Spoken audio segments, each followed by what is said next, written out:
Hi, I'm Dr. Ashley Holcomb, and today is my first video in my two-part series on anger. Today we're going to talk about how to use anger productively and actually make changes in our lives and in the world. And next week, I'll be talking about how to manage someone else in your life that has some difficulties with anger. Let's dive into today's topic. I want to start by busting one of the biggest myths about anger. Anger is not a bad thing. Emotions themselves are neither good nor bad. It's our actions, it's what we do with them that can be good or bad. People tend to fear anger because anger can propel us toward making some physically or verbally violent choices toward other people or toward ourselves. However, anger is also the root emotion that helps us make powerful changes in our world. Anger shows us what we value, and it propels us to take action to protect the things we care about. In a world without anger, we would also have no change. Women would not have the right to vote. There would be no current conversation about anti-racism, no civil rights movement, no Revolutionary War. Some of the greatest events in history, some of the greatest conversations in history have been motivated using anger. Here's the problem, though, is that anger can also influence us to verbal or physical violence. So we have to figure out how to access the power of anger without losing ourselves to it and ending up violating another person's rights. I want to walk you through my step-by-step process of how to use anger productively. Step 1. If you are so angry that you're concerned you're going to lose control, and maybe this has happened to you before, you have to focus on getting calm. Use deep breathing, distraction, or even humor to help yourself take a break from the problem. Once you are done with that step, and only once you are done with that step, can you move on to the second step. Step number 2, figure out what's really bothering you. What is the actual problem? Have you ever gotten angry about something really small and you look back and that's not even what the problem was?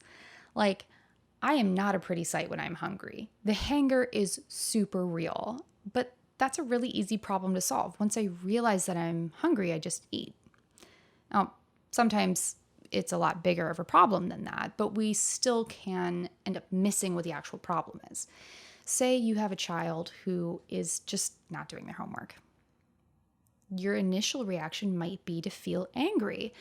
But underneath that, you're probably feeling a lot of other stuff. You're probably feeling scared that they're not going to succeed in school. You're probably feeling really sad that your child is having a hard time. And you're probably feeling really frustrated because you already have a lot of stuff on your plate and this is just adding more stress to your life. But you have to figure out what those underlying factors are. And one of the best ways to do that is journaling or is talking to a trusted friend or loved one. Step 3. Brainstorm as many possible solutions as you can and enlist some allies who are also passionate about this issue. So for the example I gave you before, maybe bring in a family member or the teacher to help talk to your child about whatever it is that's keeping them from doing their homework.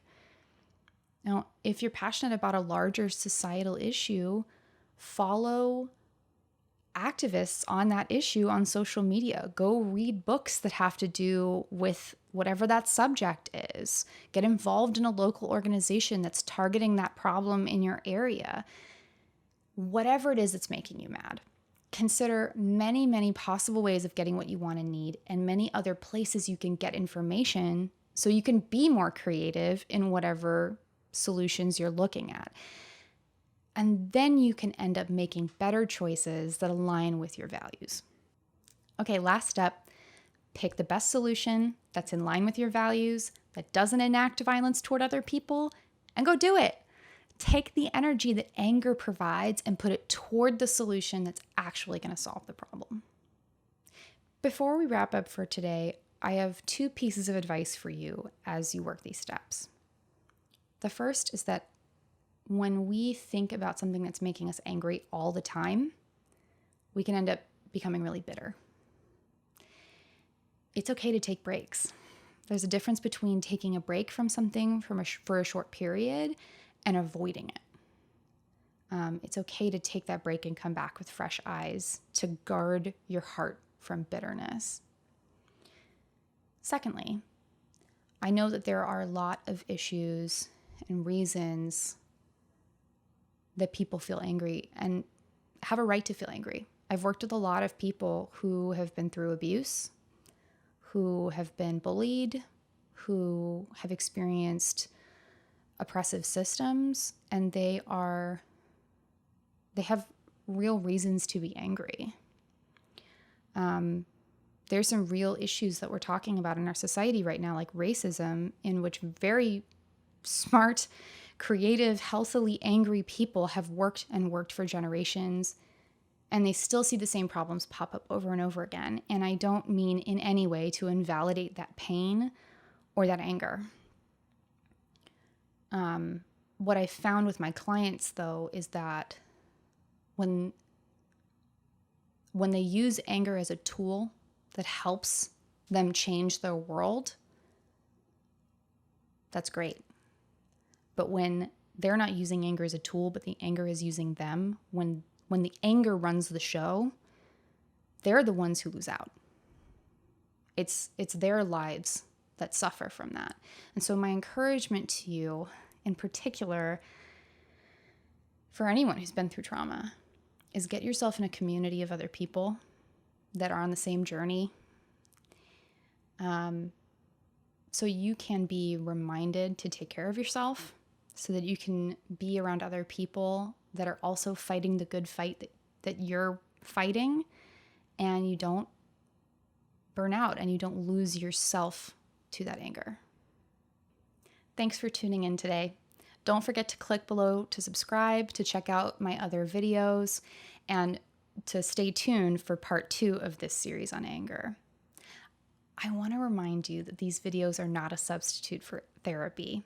If this video brought up something for you and you realize I'm losing myself to my anger, or I'm hurting the people around me in a way that isn't healthy, or I feel bitter all the time, don't wait another day to reach out for help. Check out some of the links in my profile for how to find therapy resources in your area.